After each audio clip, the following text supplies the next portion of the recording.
వైశాఖ పురాణము 20వ అధ్యాయము. నారాయణం నమస్కృత్య నరం చైవ నరోత్తమం దేవీ సరస్వతీ వ్యాసం తతోజయ ముదీరయేత్. పాంచాల రాజు రాజ్య ప్రాప్తి. నారద మహర్షి అంబరీష మహారాజుతో వైశాఖ మహత్యాన్ని ఇలా వివరించసాగాడు. శృతదేవుడు శృతకీర్తి మహారాజా విను. శ్రీహరికి మిక్కిలి ఇష్టమైన వైశాఖ మాస వ్రతాన్ని, దాని మహిమను వెల్లడించి ఇంకొక కథ చెబుతాను, శ్రద్ధగా విను అంటూ ఇలా చెప్పడం మొదలుపెట్టాడు శృతదేవుడు. పూర్వం పాంచాల దేశంలో పురయసుడు అనే రాజు ఉండేవాడు. అతడు పుణ్యశీలుడు, మహారాజు పుత్రుడు. అతడు తండ్రి మరణించిన తర్వాత రాజయ్యాడు. అతడు ధార్మికుడు, మహావీరుడు. తన శక్తియుక్తులచే విశాల భూమిని పరిపాలించాడు. పూర్వజన్మ దోషం చేతను కొంతకాలానికి సంపదను కోల్పోయాడు. అతని గుర్రాలు, ఏనుగులు, మిగతావన్నీ కూడా నశించిపోయాయి. రాజ్యంలో కరువు ఏర్పడింది. ఈ విధంగా అతని రాజ్యము కోసము బలహీనులై గజము మింగిన వెలగపండులాగా సారవిహీనులయ్యింది. అతని బలహీనత తెలుసుకుని శత్రువులందరూ కలిసి దండెత్తి అతని పైకి వచ్చారు. యుద్ధంలో ఓడిన రాజు భార్య అయిన శిఖినితో కలిసి పర్వత గుహలో దాక్కుని 53 సంవత్సరాల కాలం గడిపాడు. ఆ రాజు తనలో తాను ఇలా విచారించాడు. నేను ఉత్తమ వంశంలో జన్మించాను, మంచి పనులు ఎన్నో చేశాను, పెద్దలను గౌరవించాను, జ్ఞానవంతుణ్ణి, దైవభక్తి, ఇంద్రియ జయము కలవాడిని. నావారు నావలే సద్గుణవంతులు. మరి నేనేం పాపం చేశాను, నాకిలాంటి కష్టం కలిగింది? నేను ఇలా అడవిలో ఎంతకాలం ఉండాలో అని ఎంతో బాధపడుతూ తన గురువులైన యాజుడు, ఉపయాజుడు అనే గురువులను తలుచుకున్నాడు. సర్వజ్ఞులైన ఆ ఇద్దరు రాజు స్మరించగానే రాజు వద్దకు వచ్చారు. రాజు యాజుడు ఉపయాజులకు నమస్కారం చేసి యథాశక్తిగా ఉపచారాలు చేశాడు. వారిని సుఖాసీనులు చేసి దీనుడై వారి పాదాలయందు పడి, నాకిలాంటి స్థితి ఎందుకు వచ్చింది, నాకు ఏదైనా తరుణోపాయం చెప్పండి అని వారిని ప్రార్థించాడు. అప్పుడు ఆ ఇద్దరు రాజును లేవదీసి కూర్చోబెట్టి రాజు చెప్పిన మాటలు విన్నారు. అతని మనోవిచారాన్ని గ్రహించారు. క్షణకాలం ధ్యాన నిమగ్నులై ఉన్నారు. రాజా, నీ దుఃఖానికి కారణమేమిటో చెప్తాము, శ్రద్ధగా విను. నీవు గత 10 జన్మల్లో క్రౌర్యం కలిగిన కిరాతుడవు. నీయందు ధర్మ ప్రవృత్తి కొంచెమైనా లేదు. సద్గుణం లేనివాడివలే ఉండేవాడివి. శ్రీహరికి ఎప్పుడూ నమస్కారం కూడా చేయలేదు. శ్రీహరిని కీర్తించలేదు. శ్రీహరి కథలను వినలేదు. గత జన్మమున నీవు సహ్య పర్వతంలో వేటగాడిలా ఉండేవాడివి. అందరినీ బాధపెడుతూ, బాటసారులను దోచుకుంటూ నింద్యమగు జీవితాన్ని గడిపేవాడివి. నీవు గౌడ దేశమునున్న వారికి భయంకరుడివై ఉన్నావు. ఇలా 5 సంవత్సరాలు గడిచాయి.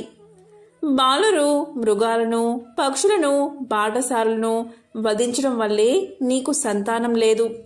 నీకీ జన్మయందు సంతానం లేకపోవడానికి నీ పూర్వకర్మయే కారణం. నీ భార్య తప్ప నీకెవరునూ అప్పుడూ లేరు. అందరినీ పీడించడం చేత, దానం అన్నది చేయకపోవడం చేత నీవు దరిద్రుడుగా ఉన్నావు. అప్పుడు అందరినీ భయపెట్టడం వల్ల నీకిప్పుడు ఈ భయం కలిగింది. ఇతరులను నిర్దయగా పీడించడం వల్ల నీకిప్పుడు నీ రాజ్యము శత్రువుల అధీనమైంది. ఇన్ని పాపాలు చేసిన నీవు రాజకులంలో పుట్టడానికి గల కారణాన్ని విను. నీవు గౌడదేశంలో అడవిలో వేటగాడివై గత జన్మలో ఉండగా ధనవంతులైన 2 వైశ్యులు, కర్మనిష్ఠుడు అనే ముని నీ ఉన్న అడవిలో ప్రయాణం చేస్తూ ఉన్నారు. నీవు వారిని అడ్డగించి బాణాన్ని ప్రయోగించి ఒక వైశ్యుణ్ణి చంపావు. 2వ వైశ్యుణ్ణి చంపబోయావు. అతడు భయపడి ధనాన్ని పొదరింట దాచి ప్రాణరక్షణకై పారిపోయాడు. కర్షుడు అనే ముని నీకు భయపడి ఆ అడవిలో పరిగెత్తుతూ ఎండకు దప్పికకు అలసి మూర్ఛపోయాడు. నీవు కర్షుణ్ణి సమీపించి వాని ముఖంపై నీటిని చల్లి ఆకులతో విసిరి వానికి సేవ చేసి సేద తీర్చావు. అతడు తేరుకున్న తర్వాత నీవు ఇలా పలికావు, ముని, నీకు నా వల్ల ఎటువంటి భయమూ లేదు. నీవు నిర్ధనుడవు. నిన్ను చంపితే నాకేం వస్తుంది? కాబట్టి పారిపోయిన వైశ్యుడు ధనం ఎక్కడ దాచాడో చెప్పు, నిన్ను విడిచిపెడతాను. చెప్పకపోతే నిన్ను చంపేస్తాను అని అతన్ని బెదిరించావు. ఆ ముని భయపడి ప్రాణరక్షణ కోసం వైశ్యుడు ధనాన్ని దాచిన పొదరింటిని చూపించావు. అప్పుడు నీవు ఆ మునికి అడవి నుండి బయటకు పోయే మార్గాన్ని చెప్పావు. దగ్గరలో ఉన్న నిర్మల జలాన్ని, తటాకాన్ని చూపి నీటిని తాగి మరింత సేద తీసి పొమ్ము. రాజభటులు నాకే రావచ్చు, కాబట్టి నేను నీ వెంబడి వచ్చి మార్గాన్ని చూపించలేను అని చెప్పావు. ఈ ఆకులతో విసురుకోము, చల్లని గాలి వీచునని మోదుగా ఆకుని ఇచ్చి పంపి నీవు అడవిలో దాక్కున్నావు.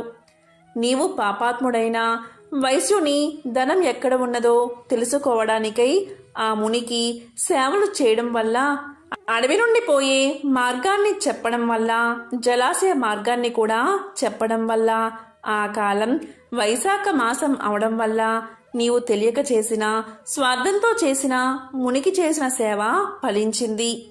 ఆ పుణ్యం వల్ల నీవు ఈ జన్మలో రాజవంశంలో జన్మించావు. నీవు నీ రాజ్యాన్ని, పూర్వపు సంపదలను, వైభవములను కావాలని అనుకుంటే వైశాఖ వ్రతాన్ని ఆచరించు. ఇది వైశాఖ మాసం. నీవు వైశాఖ శుద్ధ తదియందు ఒకసారి ఈరిన ఆవును దూడతో పాటు దానం ఇవ్వు. ఇలా చేస్తే నీ కష్టాలు తీరిపోతాయి. గొడుగుని ఇస్తే నీకు రాజ్యం చేకూరుతుంది. ప్రాతకాల స్నానం చేసి అన్ని ప్రాణులకు, అందరికీ సుఖాన్ని కలిగించు. నీవు భక్తి శ్రద్ధలతో వైశాఖ వ్రతాన్ని ఆచరించి శ్రీహరిని అర్చించి శ్రీహరి కథలను విని యథాశక్తి దానాలు చెయ్యి. లోకాలన్నీ నీకు వశమవుతాయి. నీకు శ్రీహరి సాక్షాత్కారం లభిస్తుంది అని ఆ ఇద్దరు రాజుకు వైశాఖ వ్రత విధానం చెప్పి తమ నివాసాలకు వెళ్ళిపోయారు. అప్పుడు రాజు పురోహితులు చెప్పినట్లుగా వైశాఖ వ్రతాన్ని భక్తి శ్రద్ధలతో ఆచరించాడు. యథాశక్తిగా దానాలు చేశాడు. వైశాఖ వ్రత ప్రభావం వల్ల ఆ రాజు బంధువులందరూ మరలా రాజు వద్దకు వచ్చారు.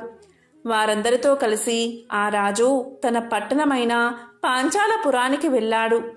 శ్రీహరి దయ వల్ల అతని శత్రువులు పరాజితులై నగరాన్ని విడిచిపోయారు. రాజు అనాయాసముగా తన రాజ్యాన్ని తిరిగి సంపాదించుకున్నాడు. పోగొట్టుకున్న సంపద కంటే అధికంగా సర్వ సంపదలను పొందాడు. వైశాఖ వ్రత మహిమ వల్ల సర్వమును సంపన్నమై వాని రాజ్యం సుఖశాంతులతో ఆనందపూర్ణంగా ఉంది. అతనికి దృష్టకీర్తి, దృష్టకేతువు, దృష్టద్యుముడు, విజయుడు, చిత్రకేతువు అని 5 పుత్రులు, కుమారస్వామి అంతటి సమర్థులు కలిగారు. ప్రజలందరూ వైశాఖ మాస వ్రత మహిమ వల్ల రాజానురక్తులై ఉండేవారు. రాజు రాజ్య వైభవము, సంతానం కలిగిన భక్తి శ్రద్ధలతో వైశాఖ వ్రతాన్ని ఆచరించి యథాశక్తి దాన ధర్మాలు చేస్తూ ఉన్నాడు. ఆ రాజుకు గల నిశ్చల భక్తికి సంతోషించిన శ్రీహరి వానికి వైశాఖ శుద్ధ తృతీయ, అక్షయ తృతీయ నాడు ఆ రాజుకు ప్రత్యక్షమయ్యాడు.